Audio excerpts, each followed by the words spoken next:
ça va, Karine? Je suis en train de faire le ménage, là, un petit peu de rangement. C'est magnifique ces jardins qu'on découvre et c'est vrai, c'est l'occasion d'aller ma tunique d'ailleurs fleurie.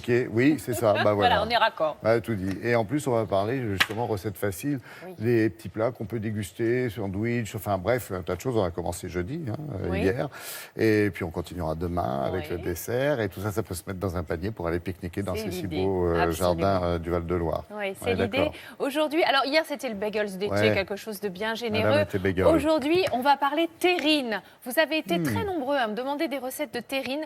Je vous ai sorti la plus simple d'entre toutes. Pas de cuisson, vraiment juste une toute petite découpe, un montage, on laisse prendre au frais et on déguste. Il n'y a aucune cuisson, donc c'est vite fait. Si on est nombreux, c'est bien. Parfois, on ne sait pas quoi faire en entrée. Là, on a notre terrine, on peut la trancher avec une petite salade de roquette. On a de belles couleurs, vous allez voir, il y a du rouge, il y a du blanc, il y a notre jambon qui va, tenir l'ensemble. Mais à la fois, si vous avez envie d'aller pique-niquer ou déguster tout cela dans un endroit bucolique, ça marche aussi. Voici la terrine d'été avec nos petits légumes, nos tomates et notre jambon. On a besoin bien sûr de tranches de jambon, de tomates cœur de bœuf. On a choisi également des poivrons à l'huile, de la mozza, du basilic. Alors franchement, on ne peut pas faire plus simple. On commence par une petite technique de cuisine très simple qui consiste à faire une croix à l'envers, si vous voulez, de votre tomate. Vous les plongez 30 secondes, pas plus, dans l'eau bouillante. Vous allez les retirer et les plonger directement dans l'eau froide. Le choc thermique fait que la peau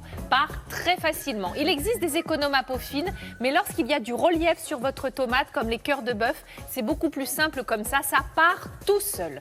Une fois ceci réalisé, vous allez faire de jolies tranches dans vos tomates. Vous voyez, elles sont généreuses, elles sont charnues, il n'y a pas trop de pépins. S'il y en a, on les enlève pour enlever de l'humidité. Vous allez les mettre sur un papier absorbant pour absorber un petit peu justement cette humidité. Les poivrons à l'huile, vous n'avez qu'à les couper en deux pour les ouvrir. On enlève les petites graines qui se trouvent à l'intérieur.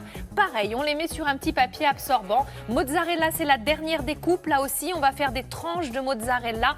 On le met sur le papier absorbant et maintenant, on monte la terrine. De l'eau pour pouvoir bouger le papier film facilement. Ça, c'est la petite astuce aussi parce que sinon, ça colle partout. On a du mal. Juste un petit peu d'eau et vous pourrez le repositionner correctement. Vous superposez vos tranches de jambon et hop, dans la terrine. Vous laissez déborder évidemment puisqu'on va refermer tout ça. Mais vous allez chemiser avec votre jambon et vous allez ensuite monter la terrine. Alors on en met un peu sur les côtés, droite-gauche, parce que le mien n'allait pas jusqu'à là. Donc c'est pas grave, vous mettez des petites rustines, peu importe. Et ensuite on monte la terrine. Donc on commence par la tomate. On appuie bien, on met une couche de tomate. N'oubliez pas d'assaisonner entre les couches. C'est important. Vous allez ajouter ensuite la mozzarella. Là aussi, vous appuyez bien. S'il y a des petits trous, hop, les petites chutes. Quand vous avez coupé votre mozzarella, les petits morceaux à droite à gauche, bien sûr, on ne s'en sépare pas. On les met dans les trous. On met du sel, on met du poivre, de jolies feuilles de basilic. Voici le moment du poivron rouge. Vous pouvez bien sûr prendre d'autres couleurs de poivron. Ça ne gâche rien. Et n'oubliez pas, d'assaisonner. On remet une tranche de tomate et vous allez monter jusqu'en haut. Vous tassez bien. Vous avez vu, j'ai pris un moule à cake finalement. En fait, oui. Oui, je trouve que ça convient très bien parce que un peu ouvert pour le démoulage. Exactement. Les bords sont hauts et comme on a chemisé avec le papier film, on n'aura aucun problème de démoulage. Ça, j'attends. Là, on a refermé la terrine. Vous remettez votre petit papier film et là, qu'est-ce qu'il nous faut? Un poids. J'avais rien. J'ai pris 1 kilo de farine que j'ai mis de l'alu, du papier film et hop, ça m'a fait mon poids. Et ensuite, vous allez voir, mais vous ne pouvez pas louper le démoulage puisqu'on a mis du papier film. Donc ça part tout seul, sans aucun problème. Formidable. Pour me découper les tranches, monsieur Bignolas. Ça doit être fragile. C'est pour ça déjà que c'est du jambon blanc, c'est facile. Voilà, c'est facile à couper. On a les tomates en haut puisqu'on a retourné, donc ça va bien rentrer, la lame bien aiguisée. Ça va bien rentrer, mais prenez une lame à scie, un petit couteau scie, voyez? Ou un poisson scie. Le poisson, ouais. Non, je plaisante. Le couteau sera beaucoup plus efficace. Bon, demain, vous nous parlerez dessert peut-être, parce que demain, entre le bagel...